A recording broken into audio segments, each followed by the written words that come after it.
तनवीर मैंने अलाउ कर, हो गया मैम। चलो ओके। तो नेक्स्ट टॉपिक हम लोग स्टार्ट कर रहे हैं, मीनिंग ऑफ अनएम्प्लॉयमेंट। ठीक है, according to NSSO, unemployment is a situation in which all those who owing to lack of work are not working। ठीक है, जिनके पास काम नहीं है, ठीक है, काम नहीं कर रहे, which are not employed anywhere but either seek work, but वो काम ढूंढ रहे हैं। ठीक है, person who is willing to work, ठीक है, बट उसके पास काम नहीं है, अनएम्प्लॉयड है, ठीक, काम ढूंढ रहा है, but either seek work through employment exchange. कहाँ कहाँ से काम ढूंढने के लिए जाते हैं? एम्प्लॉयमेंट एक्सचेंज से ढूंढने के लिए जाते हैं, इंटरमीडियरीज के थ्रू काम ढूंढते हैं, फ्रेंड्स या रिलेटिव्स को बोल के रखा है कहीं काम हो तो बता देना, और by making applications to prospective employers. ठीक है, अपने रिज्यूम एम्प्लॉयर्स को भेजते हैं, कंपनीज में भेजते हैं और अपनी विलिंगनेस एक्सप्रेस करते हैं कि भाई हम लोग काम करना चाहते हैं। एक्सप्रेस द विलिंगनेस और availability for work under prevailing condition of work and remuneration. ठीक है, वो लोग काम करना चाहते हैं, काम ढूंढ रहे हैं, एग्जिस्टिंग वेज रेट पे काम करना चाहते हैं। सो एक ऐसा पर्सन जो कि अनविलिंग है काम करने के लिए, ठीक है, जो काम करना चाहता ही नहीं, क्या वो अनएम्प्लॉयड की डेफिनेशन में आएगा? Not at all. ठीक है, एक ऐसा पर्सन जो कि अनविलिंग है, जो काम करना चाहता ही नहीं है, वो अनएम्प्लॉयड की डेफिनेशन में आएगा ही नहीं। ओके, सो एनएसएसओ क्या है? National sample survey organisation. ठीक है, डाटा कलेक्टिंग ऑर्गेनाइजेशन है ये। सो उसके अकॉर्डिंग क्या है? Unemployment is a situation in which all those who are owing to lack of work are not working but either seek work through employment exchange, intermediaries, friends or relatives, or by making application to prospective employers or express their willingness or availability for work under prevailing condition of work and remuneration। जितनी remuneration मिल रही है उतने में satisfied हैं और काम करना चाहते हैं पर काम मिल नहीं रहा। ठीक है, चलो आगे देखो। In short, unemployment refers to a situation in which people are willing they are willing and able to work at existing wage rate but do not get work। ठीक है, दो चीजें आ जाती हैं, दे शुड बी विलिंग, मतलब मन की इच्छा होनी चाहिए काम करने की, जो एग्जिस्टिंग वेज रेट चल रहा है उसी पे काम करने की। ये नहीं कि अगर साल के 25,000 तुम्हें मिल रहे हैं, महीने के 25,000 तुम्हें मिल रहे हैं और तुम 40,000 चाहते हो इसलिए काम नहीं करना चाहते। ये नहीं, अगर आप 25,000 मिल रहे हैं उतने में ही तुम काम करना चाहते हो, उसको हम विलिंगनेस कहते हैं। And able to do work, मतलब उस काम को करने की उस पर्सन में क्षमता है, काम करने की एबिलिटी है। ठीक है, कोई पर्सन है लेट्स से वो फुली हैंडीकैप्ड है, काम नहीं कर सकता, ठीक है, उसकी कंडीशन ही ऐसी कि वो काम नहीं कर सकता, ऑल्दो विलिंग है काम करने के लिए पर एबल नहीं है, तो क्या वो भी अनएम्प्लॉयड की डेफिनेशन में आएगा? Answer is no. So in order to fulfill both the conditions, in order to be unemployed, both the conditions should be satisfied. Person should be willing plus he should be able also to work at existing wage rate। okay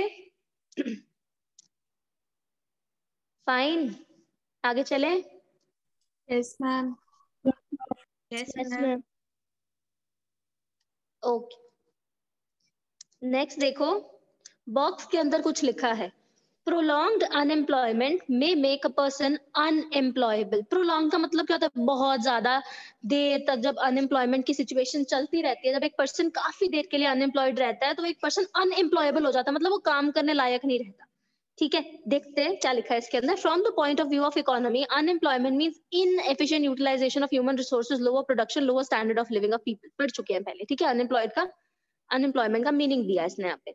besides reducing the standard of living, unemployment also affects the moral of the worker, और उसके self confidence को भी down कर देता है। ठीक है, अभी ना कुछ दिनों पहले, आपको याद है जो सीआईडी आप लोगों में से किस किसने देखा है? बताओ, सीआईडी आप लोगों में से किस किसने देखा है? सोनी टीवी पे आता होता था। एसीपी प्रद्युमन निहार ने देखा है। Who else? Nobody? Harpriya also, Mandeep, Arshveer, good. अच्छा, अभी ना कुछ दिन पहले मैं ऐसे फेसबुक को स्क्रॉल कर रही थी तो एक आर्टिकल पढ़ा मैंने उसके अंदर। ठीक है, आपको याद होगा एसीपी प्रद्युमन का जो रोल निभाते थे उसमें, ठीक है, ही इज अनएम्प्लॉयड। ठीक है, बहुत सालों तक सीआईडी चला। उस पर्सन की स्टेटमेंट ये थी कि सीआईडी जब दोबारा स्टार्ट होगा ना मैं दोबारा से उसमें काम करना चाहता हूँ। इट्स बेटर, ठीक है? बहुत लोग होते हैं ना कि एक ही रोल निभा लिया और वो बोर हो जाते हैं। बट उस पर्सन की स्टेटमेंट ये थी, कहता है कि घर बैठना आसान नहीं है, ठीक है?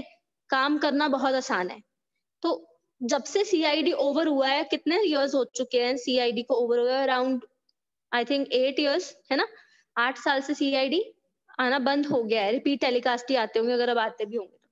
सो 8 इयर्स से वो पर्सन अनएम्प्लॉयड है, काम नहीं मिल रहा उसको। सो जो प्रोलॉन्ग, मतलब बहुत देर तक अनएम्प्लॉयमेंट चलती रहती है ना, एक पर्सन की जो स्किल्स हैं, उसका सेल्फ कॉन्फिडेंस है, उसका मोरल है, वो डाउन चला जाता है, ठीक है? दूसरी चीज़, जब कोई पर्सन जॉब में रहता है ना, वो नए-नए स्किल्स सीखता है, ठीक है? नई टेक्नीक आई, नई टेक्नोलॉजी आई, वो सीख लेगा झटपट से, ठीक है? बट जब अनएम्प्लॉयड है वो पर्सन, स्किल्स नहीं सीख रहा, टेक्नोलॉजी अच्छी उसके साथ एक्वेंट नहीं हो रहा, स्किल्स डाउन चले जाएँगे और जब वो जॉब ढूँढने के लिए जाएगा, तो फिर because of lack of skills he will not get the job.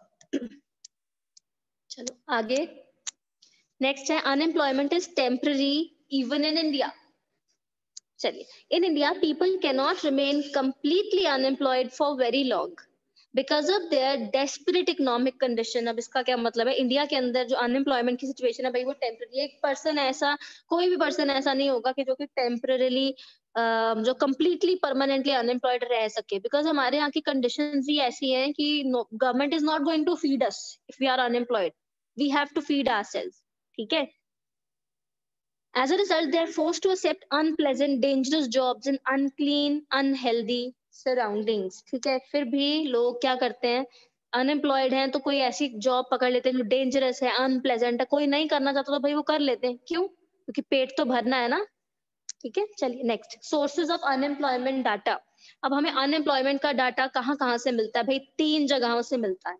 Number 1, census report, ठीक है? हर 10-10 साल बाद कंडक्ट होता है सेंसस, उसके थ्रू। Next, national sample survey organisation, full form आ सकती है आपको एग्जाम में एनएसएसओ की, national sample survey organisation. NSSO collects data through sample surveys and gives annual estimate of employment and unemployment. ठीक है, ये annual estimates है, census after every 10 years और NSSO yearly data. Next, Directorate General of Employment and Training, DGET, full form again important, Directorate General of Employment and Training. DGET has been implementing the employment market information scheme for over 30 years. EMI, which is Employment Market Information, provides information about structure of employment, occupational composition, educational profiles. ठीक है, ये हमें क्या information provide करता है कि कितने लोग, कितने परसेंट लोग हैं जो प्राइमरी सेक्टर में काम कर रहे हैं, कितने परसेंट लोग सेकेंडरी सेक्टर में काम कर रहे हैं, कितने परसेंट लोग टर्शरी सेक्टर में काम कर रहे हैं, which mean structure of employment. Occupational composition, ठीक है, कितने कितने परसेंट लोग कौन से सेक्टर में काम कर रहे हैं, कहाँ कहाँ ऑक्यूपाइड हैं। एजुकेशनल प्रोफाइल, कितने परसेंट लोगों ने डिग्री की है और वो अनएम्प्लॉयड है, कितने परसेंट लोगों ने पोस्ट ग्रेजुएशन किया है वो अनएम्प्लॉयड है, कितने परसेंट 12th पास है और वो अनएम्प्लॉयड। मतलब एक प्रोफाइल भी बच्चों का या जो एम्प्लॉयज हैं उनका भी ये बताता है। ठीक है, नेक्स्ट है types of unemployment in India. Broadly unemployment को इंडिया के अंदर 3 पार्ट्स में डिवाइड किया गया। 3 तरह की एम्प्लॉयमेंट है। Number 1, disguised unemployment. Number 2, seasonal unemployment, open unemployment. अब तीनों को डिटेल में डिस्कस करेंगे, ठीक है? चलो देखते हैं।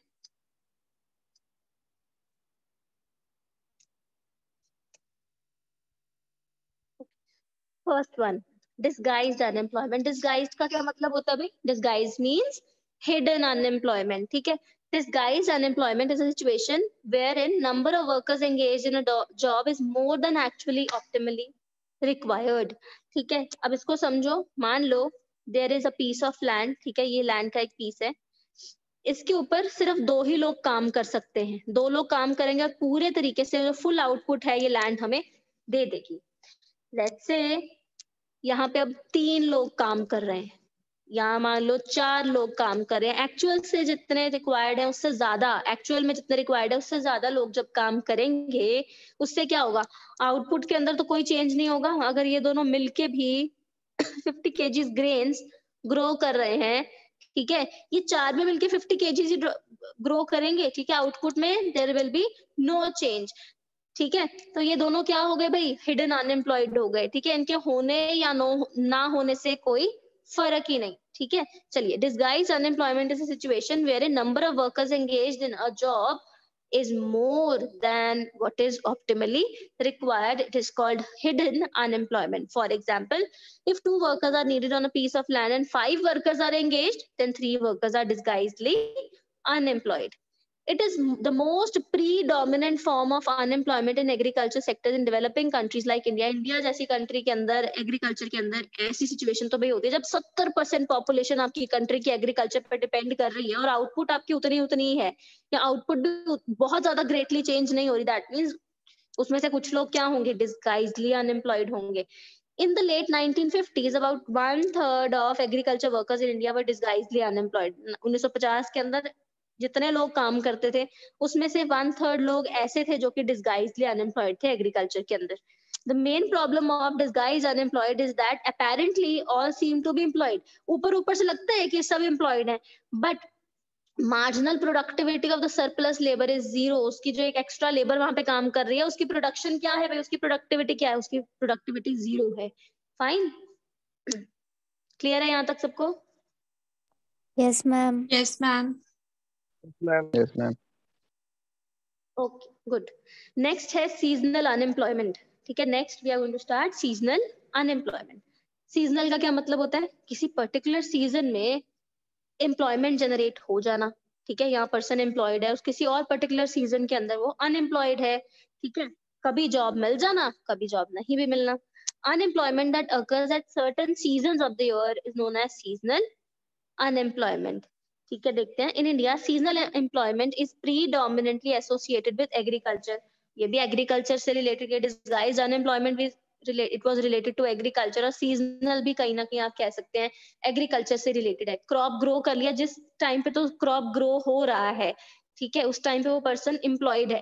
क्रॉप की हार्वेस्टिंग वगैरह होगी, उसके बाद क्या रहेगा, वो अनएम्प्लॉयड रहेगा, सीजनल। ठीक है, चलिए, in agriculture work is seasonal. There are no employment opportunities in the village for all months in the year. So when there is no work to do on the farm, men go to urban areas and look for jobs. They come back to their home villages as soon as rainy season begins. ऐसे ही होता है ना, UP Bihar से लोग जो है इधर आ जाते हैं। ठीक है, जब उनका हर ग्रोइंग का सीजन होता है फिर वो यहाँ से चले जाते हैं ग्रो वगैरह करके। ठीक है, सो करके सीड्स वगैरह वगैरह जो भी है वापस आ जाते हैं। ठीक है, next, the period of seasonal unemployment varies from state to state, depending upon methods of farming, condition of soil, type and number of crops grown, etc. etc. Seasonal unemployment का भी जो time period है वो different states में अलग अलग होता है। ठीक है, depending upon क्या crop वो grow कर रहे हैं, climatic conditions, etc. Open unemployment. Open unemployment refers to economic phenomena in which persons are able and willing to work at prevailing wage rate but fail to get work. Person काम करना चाहता है, he is able, he is willing also to work at prevailing wage rate. जो wage rate चल रही है उस पे काम करना चाहता है, इच्छा भी है, he has ability also, but काम नहीं मिल रहा. That's open unemployment. It is called open unemployment because such employment can be seen and counted in term of number of unemployed people. इसको open unemployment इसलिए कहते हैं because इसको count किया जा सकता है कितने लोग जो है वो unemployed हैं। Next देखो causes of unemployment। देखते हैं क्या क्या reasons हैं unemployment के। इसके साथ ना दूसरा टॉपिक आपका होगा remedies for unemployment। दोनों एक दूसरे के opposite topics हैं। ठीक है, अगर आपने कॉजेज ऑफ अनएम्प्लॉयड एम्प्लॉयमेंट कर लिए, बिल्कुल उसके पॉइंट को आपने एक रेमेडी की तरह थोड़ा सा चेंज करके लिख दिया, दैट मींस उसकी रेमेडीज बन गई। ठीक है, चलिए कॉजेज ऑफ अनएम्प्लॉयमेंट करते हैं। अनएम्प्लॉयमेंट का पहला रीजन है slow growth, slow rate of economic growth. हमारी जो इकोनॉमिक ग्रोथ है वो बहुत कम है, पॉपुलेशन ग्रोथ बहुत ज्यादा है। ठीक है, जिसकी वजह से अनएम्प्लॉयमेंट जनरेट होती है। इंडस्ट्रीज उतनी ज्यादा ओपन होती नहीं, जितनी पॉपुलेशन हमारे यहाँ पे जनरेट हो जाती है, पैदा हो जाती है, वो बहुत ज्यादा है। पॉपुलेशन का ग्रोथ रेट बहुत ज्यादा है, एम्प्लॉयमेंट अपॉर्चुनिटीज उतनी जनरेट हो नहीं पाती, इकोनॉमिक ग्रोथ उतनी है नहीं। सो इससे क्या होगा, अनएम्प्लॉयमेंट ही तो जनरेट होगी भाई। ठीक है, the actual growth rate always lies far below, ठीक है, the targeted 5 decades of planning, मतलब जितना हम लोग सोचते हैं उससे टारगेटेड ये कम ही रहता है। Employment opportunities created under plans could not keep pace with additions to labour force. ठीक है, अब जितनी ज्यादा हमारी लेबर फोर्स हर साल ऐड होती है, ठीक है, हर साल बहुत सारे लोग जो हैं वर्किंग पॉपुलेशन में लेबर फोर्स को ज्वाइन करते हैं, ठीक है, they are willing to work but they are not able to be the part of work force. Labour force work force मैंने आपको करवाया था ना, ठीक है, लेबर फोर्स का पार्ट तो वो बन जाते हैं बट एक्चुअली में काम नहीं कर पाते बिकॉज उतनी एम्प्लॉयमेंट अपॉर्चुनिटीज जनरेट नहीं होती। Next point is also dependent upon the first one, population explosion.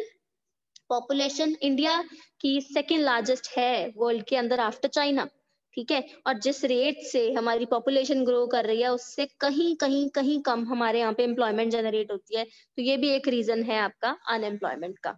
Next है आपका under developed agriculture, heavy pressure of population on land and primitive methods of agricultural operations are responsible for massive rural unemployment। हम अपने यहाँ पे अच्छी technology use नहीं करते, ठीक है, और जितने सारे लोग हैं, मैक्सिमम लोग 70% लोग जो किस पे डिपेंड करते हैं, एग्रीकल्चर पे डिपेंड करते हैं, ज्यादा प्रेशर किस पे है, एग्रीकल्चर पे, जिसकी वजह से डिस्गाइज्ड अनएम्प्लॉयमेंट होती है in that sector. Next, defective educational system. इसके बाद में आपको ना इंडिया, चाइना, पाकिस्तान का एक चैप्टर कराऊंगी, इनके बीच में कंपैरिजन करेंगे, तो आपको ये पता लगेगा कि चाइना ने ना एक, कह सकते हैं, एक एजुकेशनल स्कीम थी उनकी, इंडस्ट्रियल डेवलपमेंट को लेके थी, एम्प्लॉयमेंट को जनरेट करने के लिए थी। उन्होंने ना बच्चों को रादर देन कि वो किताबों में ज्यादा इंडल्ज करते, उन्होंने फील्ड एक्सपीरियंस देना चाहा बच्चों को, ठीक है, और ये आप कह सकते हैं सबसे सक्सेसफुल मॉडल था चाइना का, और लोगों के लिए भी, मतलब जितने भी आसपास के कंट्रीज उन सबके लिए मिसाल है, ठीक है। तो हमारे यहाँ का जो एजुकेशनल सिस्टम है वही डिफेक्टिव है बिकॉज हमें यहाँ पे technical work, skill related jobs नहीं कराई जाती, हमें सिर्फ बुकिश नॉलेज ही दी जाती है, ठीक है। नेक्स्ट है स्लो ग्रोथ ऑफ इंडस्ट्री। हमारे यहाँ पे ग्रोथ जो है इंडस्ट्री की that is quite low. Industries open जरूर होती हैं हर साल बट पॉपुलेशन के कंपैरिजन में उतनी एम्प्लॉयमेंट जनरेट नहीं कर पाती हैं, as a result unemployment is bound to happen. Decline of cottage and small scale industries. अब देखो इसका क्या इफेक्ट है। मान लो एक लार्ज स्केल इंडस्ट्री, एक पर्टिकुलर एरिया है, उसके अंदर एक लार्ज स्केल इंडस्ट्री है जो कि मान लो 1000 लोगों को एम्प्लॉय कर सकती है, ठीक है, 1000 लोगों को एम्प्लॉय कर सकते हैं और बाकी मशीनों से काम किया जाता है। ऑन दी अदर हैंड, अगर उसी एरिया के अंदर, ठीक है, स्मॉल स्केल इंडस्ट्री ओपन हो जाए, ठीक है, अगर इस जैसी आप मान लो कि 50 इंडस्ट्रीज भी, छोटी छोटी इंडस्ट्रीज सेटअप हो गई, तो इससे भी कहीं ज्यादा लोगों को एम्प्लॉय कर पाएगी। मान लो एक स्मॉल स्केल इंडस्ट्री में 100 लोग काम कर रहे हैं, 50 भी ओपन हो जाती हैं तो 5000 लोग एम्प्लॉय हो गए। वहीं पे एक लार्ज स्केल इंडस्ट्री ओपन होगी, वो उसी एरिया के लोगों को एम्प्लॉय करेगी, ठीक है, और कम लोगों को एम्प्लॉय करेगी। स्मॉल स्केल इंडस्ट्री बहुत स्प्रेड हो जाएगी, मतलब कोई स्मॉल स्केल इंडस्ट्री किसी विलेज में है, दूसरी किसी और विलेज में है, जो उस पर्टिकुलर विलेज की पॉपुलेशन होगी वो सारी की सारी वहां पे ऑक्यूपाई हो जाएगी और कंपैरेटिवली ये ज्यादा जो है पॉपुलेशन को एम्प्लॉय कर पाएंगी। सो हमारे यहाँ पे जो स्मॉल स्केल इंडस्ट्री है वो डिक्लाइन हो रही है, लार्ज स्केल इंडस्ट्री ओपन हो रही है, ये भी रीजन है अनएम्प्लॉयमेंट का। नेक्स्ट है faulty planning. The plans could not stop the migration of rural population into urban areas. The plans were unable to encourage use of labor-intensive techniques of agricultural and industrial production. The plans have failed to put due emphasis on employment-generating programs like development of dairies, fisheries, poultry farming. Insufficient infrastructure facilities are there. अब इसमें ये क्या कहने की कोशिश कर रहा है कि हमारे यहाँ पे जो प्लानिंग है वही फॉल्टी होती है, ठीक है। इतने सारे प्लान्स बनाते हैं, रूरल एरियाज में इतनी सारी फैसिलिटीज देते हैं, सब कुछ करते हैं, बट स्टिल जो हमारी पॉपुलेशन है ना वो रूरल से अर्बन एरियाज में शिफ्ट होती है। As a result urban areas में जो रिसोर्सेज है उनके ऊपर ज्यादा बर्डन पड़ता है, ठीक है। दूसरा, हम लोग शिफ्ट हो रहे हैं, अभी हम लेबर इंटेंसिव टेक्निक को छोड़ के मशीन इंटेंसिव पे या कैपिटल इंटेंसिव टेक्निक पे जा रहे हैं, जिसका क्या मतलब है कि पहले हाथ से काम होगा, वर्कर्स की रिक्वायरमेंट होगी, एम्प्लॉयमेंट जनरेट होगी। जब अब काम ही मशीनों से करवाया जाएगा तो उसका नेगेटिव इम्पैक्ट क्या है? कॉस्ट तो कम आएगी, पॉजिटिव इम्पैक्ट है, पर अनएम्प्लॉयमेंट बहुत ज्यादा जनरेट हो जाएगी, जो कि गलत बात है। Next, Inadequate employment planning. Low priority has been given to employment objective in the plans. There has been complete absence of any legal provision to implement employment generating schemes. हमारे यहाँ पे प्लानिंग की जाती है और उसमें सबसे कम प्रायोरिटी भाई एम्प्लॉयमेंट को दी जाती है. ठीक है, पॉवर्टी रिडक्शन के लिए, फूड सिक्योरिटी के लिए बहुत सारी प्रोविजन हर साल गवर्नमेंट लेके आती है, पर तुम्हें पता है कि इसका रूट कॉज क्या है? अगर पॉवर्टी है तो उसका रूट कॉज यही है कि अनएम्प्लॉयमेंट है, तो व्हाई नॉट टारगेट अनएम्प्लॉयमेंट? ठीक है, आप रूट से उस प्रॉब्लम को पकड़ो तो अनएम्प्लॉयमेंट, इलिटरेसी वगैरह हर प्रॉब्लम अपने आप आपकी सॉर्ट हो जाएगी. नेक्स्ट है low capital formation. Low rate of capital formation has hampered the growth potential in the agricultural and industrial sectors. Consequently, job creation capabilities of both these sectors have been adversely affected adversely. अब देखो capital formation जो है वो that is quite low. मशीनें वगैरह जो है हमारे यहाँ पे जो टेक्नोलॉजी है वो भी लो चल रही है. उसके लो होने की वजह से टेक्नोलॉजी जो हमारी अपग्रेडेशन है वो इतनी अच्छी नहीं है कि हम लोग उतनी ज्यादा एम्प्लॉयमेंट अपॉर्चुनिटीज को जनरेट कर पाए. एज अ रिजल्ट एग्रीकल्चर और इंडस्ट्रियल सेक्टर हमारे बहुत पिछड़े हुए हैं. टर्शरी सेक्टर नो डाउट हमारा जो सर्विस सेक्टर है वो बेटर परफॉर्म कर रहा है विद ग्रोइंग ईयर्स, पर जहाँ पे असल में इतनी सारी पॉपुलेशन आपकी काम कर रही है वहां पे कुछ ग्रोथ पोटेंशियल तो होना चाहिए. कुछ अच्छी टेक्नोलॉजी तो लगाओ भाई इंडस्ट्रियल और एग्रीकल्चर सेक्टर में, सो दैट और ज्यादा एम्प्लॉयमेंट वहां पे जनरेट की जा सके. क्लियर है सबको? Yes, ma'am. Yes.